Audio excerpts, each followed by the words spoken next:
37th parallel on America's haunted highway, it's Pixelated Paranormal, your guide to the unusual and the strange.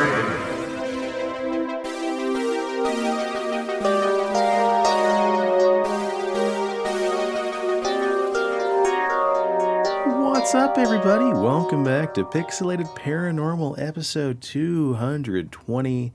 And guess what, folks? This one does count. Sorry about last time's ramblings, guys. We just needed a week off and decided very last minute. Now, on this episode, we are sans Steven. He is having a date night with Katie, which is fantastic, so we hope they're having a good time. But that's not going to stop us from talking about a specific topic that honestly has been requested several times for us to cover. But before we... Really? Yeah, I've had a few people Wow. email, and a few people have asked me, on Instagram and stuff if we're going to talk about it. So yeah, we'll get into it. Of course, you already saw what it is in the title of the episode. We're going to talk about the Crank Caverns. Yanking your crank. Yanking your crank in the caverns. But before we get started, Preston, how are you, buddy? Give us a check-in real quick. Well, I'm still breathing. I can't sleep, so that sucks. It's no. like having your seasonal insomnia. So I go to bed at 3 a.m. and wake up at 7 a.m., 6 a.m., get ready, go to work. Yeah. And it's weird because, I'm tired and I want to go to sleep, but then whenever I lay down to go to sleep, I start to get, difficulty breathing. I feel the pressure in my chest, and it's almost like anxiety on top of that. So it's like my body just doesn't want to shut down, but my brain's like, fuck you, I'm tired. Let's get this party rolling. And the two fight, so I lay there for, a couple hours, several hours, and then finally I'm like, boom, I'm out. But my snoring has been cured, so that's the plus is not only am I not sleeping, but when I finally do pass out, I'm no longer snoring. So then the wife gets to get to sleep now instead of elbowing me 20 times throughout the night. So take the good with it's the a bad. win-win. It's a win-win for somebody. It's just not a win-win for just me. Not you. So, yeah, you're taking one for the team. Yeah. Man, Yeah. well, it could very well be much worse. And, I know a lot of people right now. Hell, a friend of ours' boyfriend is currently in the hospital or been in and out of the hospital. Yeah. So, guys, we know this is not a COVID podcast. We'll get to the topic here in a second, but I think it's good to talk about this stuff. I think I'm about 90% taste and smell has returned, but shit just tastes so funny. Right before COVID, I was getting really into Dr. Pepper and really enjoying it. And now post-COVID, getting all my senses back, it tastes delicious until I swallow it. And then the aftertaste is much like a bathroom cleaner. Yeah, my cousin that works at St. Francis, he got the vids very early on last year, and basically everything but Dr. Pepper when it comes to pop, so Coke, Pepsi, Mountain Dew, Sprite, 7-Up, root beer, all taste like turpentine to him. Yeah. So the only thing that he can stand to drink is Dr. Pepper, which prior to this was his least favorite soft drink. But it either doesn't have a taste or tastes like turpentine. So he's like, fuck it. I guess I'm a DP guy now. DP, so yeah. Well, yeah, that's bizarre. There's a certain stuff. Not that type of DP. I used to be a big fan of Cool Ranch Doritos, and now those things taste funky to me. Just the taste is not as sharp or it's not as punchy as it used to be. And so I don't know, maybe it's a healthy thing for me to not like Dr. Pepper and Doritos anymore. There you go. Who knows? Well, to cap off that little chit chat about the vid, we just like to say this: wash your hands, don't pick your nose, and respect other people's spaces. Or if you do pick your nose, don't put it in your mouth. Mm-hmm. And if you do pick your friend's nose, then you just ignored all of our sage advice. Yeah, that shit's not fun. Well, tonight's episode, like I said earlier, is one that people have requested off and on for the last, my God, 5 years. So we thought we'd do a little deep dive, a little spelunking into the old Crank Caverns. Preston, you did the heavy lifting on this episode, so I'll just let you take it away, buddy. Oh, man, that means I can't vape this episode. There are a few spots where I will be speaking, so you get a couple vape breaks in there. I can get one in. Okay.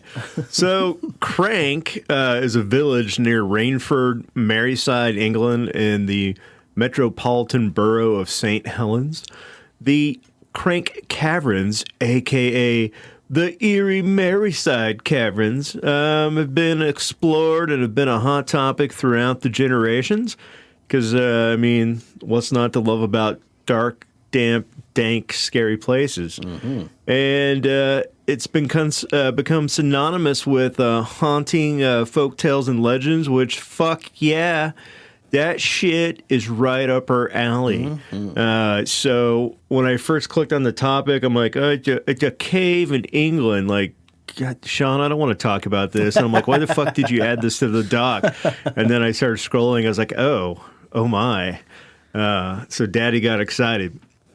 Anyways, for years, the Crank Caverns and Crank St. Helens have been associated with numerous myths and stories, from children being chased by dwarves to underground tunnels leading to other parts of the borough, and tons of paranormal activity.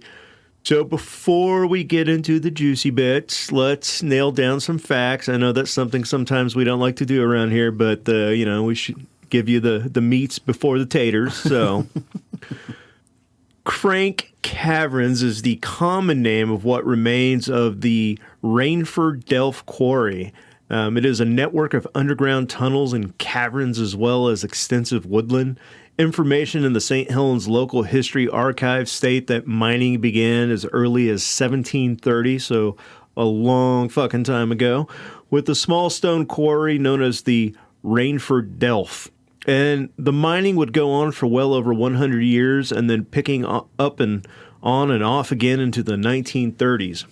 So they mined this area for like 200 years, basically off and on. Yeah. So they just kept going back for more. I wonder if it, I'll wait. So okay. I was going to make a, Ghostbuster Afterlife reference. Like, I wonder if it's like that, but I'm like, no. We're too early into the episode. We got to wait for that. As the quarry expanded, the cost of purchasing land in order to open up a cast mine increased, so it was decided to opt for a different method. So let's line our money with pocket and fuck safety and fuck, everybody else that works in there. So instead of coring out the stone, they would mine it out, which is a very basic plan of following a steady seam of decent ore. And, basically you just keep on whacking like Minecraft until there's no more. I was going to say, we've all played Minecraft, yeah. Yeah, and spoiler, this resulted into the network of caves and tunnels and shafts that we see today. First of all, you said shaft. And second of all, mining ceased in 1865, and the woods and caverns were then used as a game reserve for the Earl of Derby until 1939, when the various tunnels would go on to become a system of storage facilities for ammunition for the anti-aircraft position located in Crank right around the time of World War II. After the Second World War, the caverns were then used as a game reserve again and were thus open to the public. Now, however, the area is a recreation place for dog walking and hiking, although the caves today are just about all but off limits. Oh, maybe they should, make it a disc golf park too. I wonder if they play disc golf over there in the UK. Fuck, they should. Yeah. Anyways, since the caverns were not formed naturally, their stability wasn't consistent, and they had the tendency to collapse. And inside the caverns today, there are many signs of roof collapses that have taken place over time. But despite being a dangerous place to explore and all the signs for your safety, people still go down Crank Caverns today. But due to health, safety, and issues, certain areas have been locked, blocked off, and demolished because people were getting lost in the caves, but I'm pretty sure that hasn't stopped any of those urban explorers out there. Right, because fucking Peter down the street and Susie down the way all think that they're just better than the last person who fucking died from urban exploration, and bada boom, bada bing, that's how you get ghosts. Yeah, fuck it. We just need some flashlights and some chalk. Don't be a pussy. We got this. Wow. And because people are just a bunch of bastards, both the insides and outsides of the cave are littered with, you've guessed it, litter. That's right, since there's so much garbage and broken bottles, visitors of the cave have to be careful not to fall on broken glass or, maybe get a needle shoved in their leg or, step on one. Yeah. And there have also been reported cases by locals and visitors that from the high winds, Rob, this one's for you. Oh, buddy. Trees have fallen down. Oh. But thankfully, they haven't hurt anyone when they fell. They just created a big obstacle in front of Crank Caverns. But holy fuck. We're not here to talk about trees falling on Rob, and we're not here to talk about the environment and nature. We're here to talk about creepy shit. So let's get on to the good stuff. What Preston is alluding to, unfortunately, Rob, we're not laughing at you. We're laughing with you. Rob and Bobby woke up, gosh, when was it? Sunday morning? To the disturbingly sweet sounds of a fucking tree falling on top of their house. Thankfully, they were both okay. We're just kind of waiting to hear what the old homeowners insurance is going to have to say about it. I've been there and I've had that happen to me. In Kentucky? I was house setting my buddy's mom's house, right when I got out of high school. Mm-hmm. And they took a family trip to Hawaii, and they're like, well, since you don't want to fly and don't want to go with us, you can babysit the house. And there was a huge thunderstorm, and sitting in the living room watching TV, passed out with the beer in my hand. And next thing I know, there was this loud, crash noise, and the house shook. And I went in, and a tree had fallen into the sunroom, went through the roof, and just fucking rain and hell was coming in, just water going everywhere. Oh, shit. And I'm 19 at the time, so I'm like, well, fuck it, not my house. Oh no! Let me call Teresa real quick. Everything's going great. There's a tree in the sunroom. You might want to call your insurance company. Fuck. So, but called up old Big John Wiener, and then he's like, "Oh, come over tomorrow with a chainsaw. We'll clear it out." And so that's what we did. Well, there's numerous myths and legends associated with the caverns, including those involving strange creatures and bizarre happenings. The most famous is that during Reformation, local Catholics, being persecuted by King Henry VIII, took shelter in the caverns and conducted a secret mass. Now, since initial mining on the quarry only began back in 1730, naysayers seem to think this rumor has been proven false. However, there is some debate as to whether or not some of these caverns were formed naturally, and thus the area may have been used for secret masses and somehow became incorporated into the Rainford Delft quarry. Because the caves still have some strange connections to the church, or in this case, churches. Stories report that the caves have tunnels that lead into secret openings to the Up Holland, located up in Wigan, the Low House Church in St. Helens, and the Moss Bank in St. Helens as well. But more dastardly, there's some supposed proof that a 7-mile tunnel runs from the St. Helens Town Hall into the Crank Caverns, and in this area it was burrowed out in order to provide a path to a secret area within the caverns where the town officials could conduct secret hangings. And if we continue to dig a little deeper, according to local legends, there was a subterranean church allegedly found near Billingy in late 18th century, complete with hand-carved cathedrals and stone gargoyles. That is pretty fucking gnarly. But dude, we're not here to talk about churches and secret society hangings and all that. It's all fine. But gosh darn it, let's get on to the creepy crawlies. So if you talk to the right people, you'll find that there's rich folklore that's gone on for decades about the tunnels of the Crank Caverns being haunted by a roving pack of cannibalistic gnomes. Our favorite. Yes. The most famous story about these little bearded bastards take place when 4 school children decide to explore the limestone caverns in the area. To their parents' dismay, because they didn't pay attention to the warning signs either. Right. 3 of the 4 children never returned.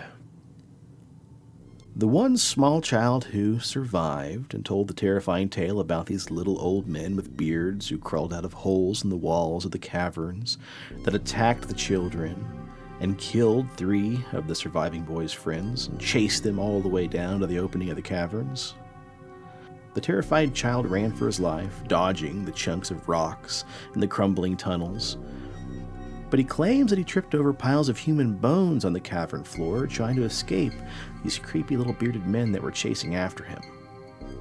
As he looked around, standing back up, he said he saw various human skeletons and dismembered skulls strewn about the ground, and somehow, after his thrashing and his kicking, he somehow managed to scramble through an opening to the surface, just as a stubby hand was grabbing around his ankle. The boy made it back to safety, and he recounted his harrowing story to the authorities, who were pretty concerned because a number of people had recently gone missing in the area near the cave. And so they sent 2 heavily armed soldiers who descended into the caverns with torches to investigate this child's claim of murderous gnomes.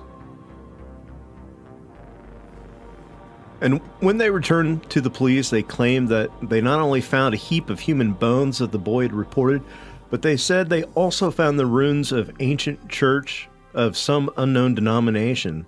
The interior of the church was lit by 3 large candles, and grotesque gargoyles formed part of the altar. Throughout the exploration of the underground, the soldiers said they felt as if they were being watched and also heard voices speaking in an unknown language. One report said that a child's head was found in a cave, along with evidence of cannibalism.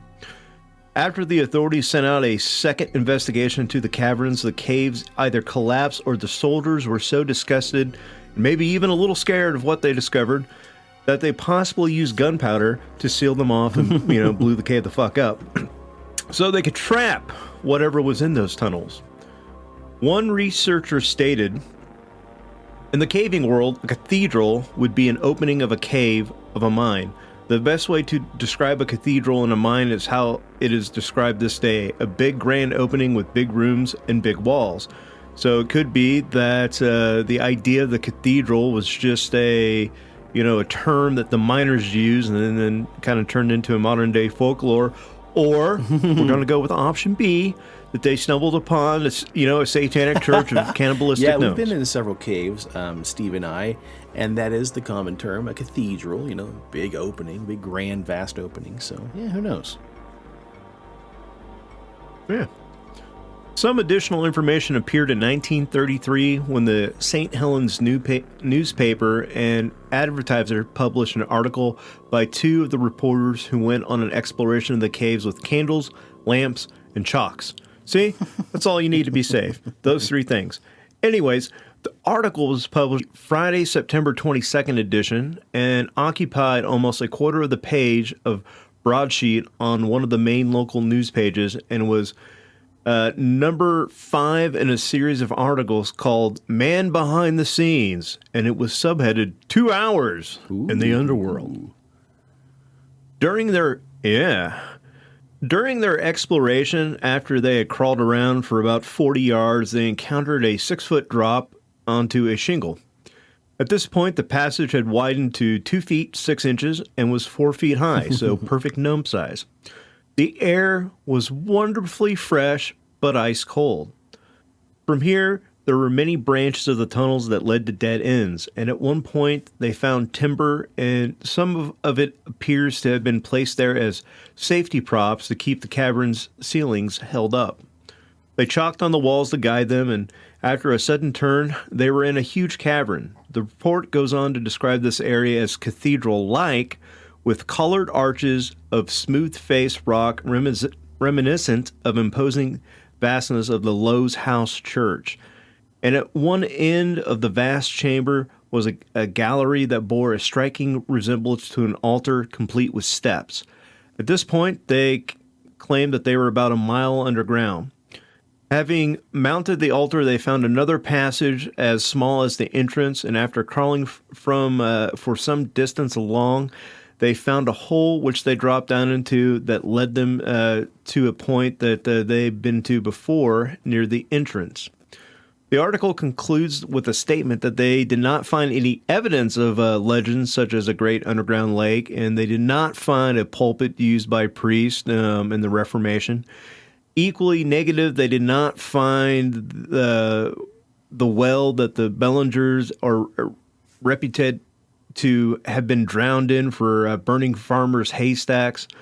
But the following week, the publication of the Crank article, a letter to the editor appeared, no doubt prompted from the above story.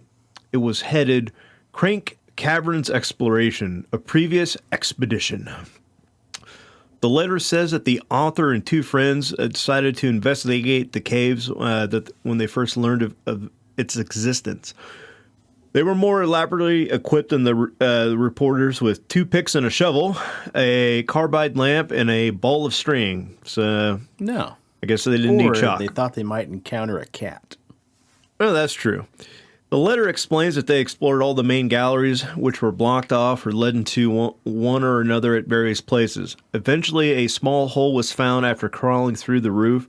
They found the roof was very high and they could not touch it. They used the string to mark their route.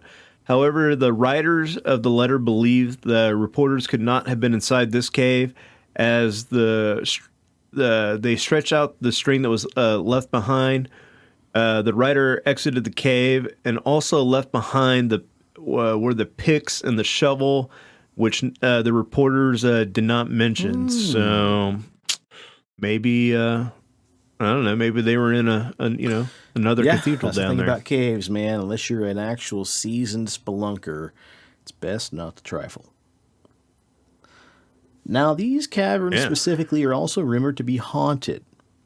In a 1997 documentary from the Canadian show Ghost Hunters, Bust 'em Up, they taped an episode titled Jonesin' for Jellies. The show presented what appeared to be sporadic images of ghosts reported to be that of none other than a deceased weatherman named John Andrew, who is said to have fallen into one of the caverns after a bout he suffered with a local legend called the Troll Comb back in 1943. Now, I tried to do some research into what a troll comb is, but nothing would come up other than cave trolls. So I'm curious to know now if a troll comb, spelled Trollcombe, might be one of those gnomes. Ooh, yeah. But I looked up as much as I could and couldn't find anything definitive about a specific troll from that cave. Everything just kind of comes back around to Tommy knockers and cave gnomes. What did the locals have to say about all this? Samantha Ashton commented on an article about Crank Caves and said, I heard that there is a tunnel that takes you to Malign Hill, that there is a church down there, and that there were goblins. My hubby went in a bit further than I managed, and which was literally a little gate. And I don't like confined spaces. Catherine Barnes said, my granddad was a gameskeeper after the war, and the family lived in the White House as it went on with the job. It seemed to be haunted because a door would slam and footsteps could be heard crossing the room, but nobody was there. Marie Comber said, we visited a few years ago. It was very eerie and a little spooky, but good to go and see. There's lots of videos online of people venturing through their then tunnels. David Pilkington posted, the Mousey was a small opening at the far end of the caverns. You have to squeeze through a little hole, but as soon as you do, it opens up so you can walk. I went down there with my brother in the 70s, aged about 10 or 11, with an older lad. We took paraffin lanterns stolen from the road workers and chalk to write on the walls which way we were going. Maybe as a child it seemed like a lot further than it actually was, but I reckon we walked at least a mile underground. The older lad kept telling us that we were under Billinge. We came back unscathed. However, years later I took my kids there, and the Mousey had been caged off with metal bars. Martin Duke Ward commented, "Someone told me of the crank rabbit. If you see it, you die within days. I've been there a few times looking for it, but I've never found it." Tony Yates says, I, along with a lad named John Winstanley, entered the caverns via the mouse hole, a thin opening to the left of the main entrance. The tunnel to the left had a roof fall in, and it was blocked, but we went quite deep to the right until we came to an underground lake that could possibly go no further. Finding the way out was difficult because there were a lot of passageways. This would have been back around 1964. And Alan Toppin posted, "Read something online about the army being sent down there years and years and years ago. Been down there a few times now, about 10 years back, though through a little metal gate that hadn't been opened. Nothing much down there. Spent a good hour wandering about. Quite eerie, though. Down there, no cell phone signal whatsoever." Spooky. And Terry Callahan said, "Long time ago, my mate John and I went to the caverns and got chased away by the gamekeeper," who I like to imagine just a crabby old bastard who doesn't like all these kids fucking around. Yeah. Now, I tried to research what exactly the crank rabbit is. I came up with a various amount of options here, one of them being a very specific vertical lever corkscrew wine opener. Another one is a vibrator. And apparently there is a band also known as Crank Rabbit. But as far as the Crank Rabbit, so the old legend goes that you might see the white rabbit, which is a remark which is still heard amongst today's villagers, referring to Crank's old legend, a tragic story from a bygone era. The old lady who lived in a cottage at the foot of the hill on which Crank now stands had a little granddaughter, about 6 years old, and known as Jenny. Jenny had a large white pet rabbit that she absolutely doted on.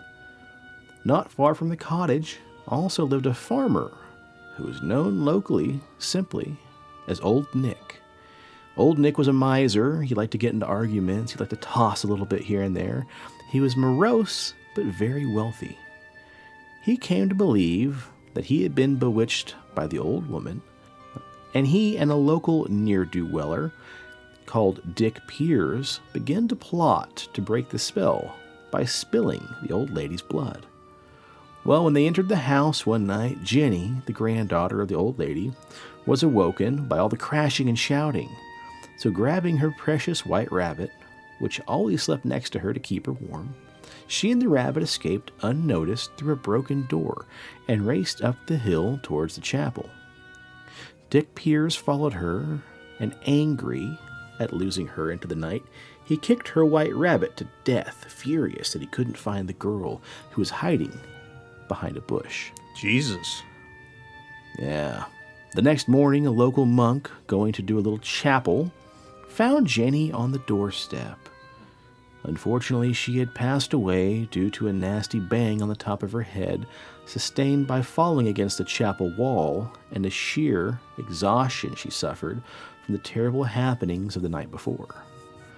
A month after the burial of Jenny, and after one of his alcoholic binges, Dick Piers was confronted one night by Jenny's white rabbit, and with a cry of stark fear, he turned and ran into the night. The next morning, his body was found at the bottom of a quarry on the local Billinge Hill. So remember, if you will, if you see the white rabbit and Crank, do what all country-born folk would do, and just be friendly. So it's said now that the white rabbit of Crank is said to also haunt the tunnels of the Crank Caverns. Ooh. Well, that, boys and ghouls, is essentially the Crank Caverns in a nutshell. And it actually stands as an entrance to a series of shows that we'll be going on to do after our Christmas episode next week. We're going to dive into other cave monsters, trolls. We're going to get into tunnel dwellers. I'd like to also revisit an old book that we talked about many, many years ago about some of the things that live in the Soviet tunnels over in the USSR. And many, many other creepy crawlies that could be living underneath our very own feet. For now, let's go ahead and cut it here, folks. Get on out, and then we will catch you next week. In the meantime, if you haven't already, if you're on the old Instagram, please give us a follow. The handle is PXL Paranormal. We're also on Facebook, the Pixelated Paranormal Podcast. Presto, what do you got for us? And, maybe you don't like iTunes, listen to your podcast, and you don't like to use any of the other podcast apps, and that's okay, because we're also on YouTube, and that thing's growing. We're already up to, I don't know, what did I say, 150 subscribers, and one of our video has over 1,300 views already. Whoa. That's fucking crazy. Yeah, that's like big timer right there, right? So, if you haven't checked out the YouTube page, go over there, like and subscribe, share it with all your friends, because, I don't know, maybe they like to watch crap on YouTube or listen to podcasts on YouTube, and we'll take it any way we can get it. We're not picky. So let's grow that bad boy up. And then, listen, if you need a beard, if you want a beard, maybe you're afraid of the crank rabbit, or you just want to look like a hobo gnome living in a cave, that's okay, because BigDobsBeardBomb.com has it all, and you can use promo code PXLPARA for 20% off your order. They make great Christmas gifts, because who wouldn't want to get a tin of bay rum or sweet tobacco, fresh citrus, mint, classic? I mean, I put that shit in my face every day, and I love it. So if you're looking for that perfect gift for your man, go over to Dobbs. He'll just look amazing. He'll smell amazing, and you'll feel like a better person because you got the best gift possible. Hell yeah. And if you're in the Wichita area, folks, please stop on by and see our good friend Leslie and the rest of the gang over at CD Trade Post at Pawnee and Seneca. All right, that about does it for this episode of Pixelated Paranormal. On behalf of Steve, until next time, folks, cheers to the weird shit in the world and to those of us that love to talk about it. And stay spooky and stay on the paranormal highway. The cast at Pixelated Paranormal would like to thank you for listening to this week's episode. Pixelated Paranormal is here to tell you tales of the fantastical, the strange, the unknown. Tales that will move you a little further down the paranormal highway. If you'd like to share your own listener story, we would love to hear it. Email us at pixelatedparanormal@gmail.com. Again, that's pixelatedparanormal@gmail.com. We'd really love to hear from you. Again, thanks for listening to this week's episode of Pixelated Paranormal, your guide to the unusual and the strange.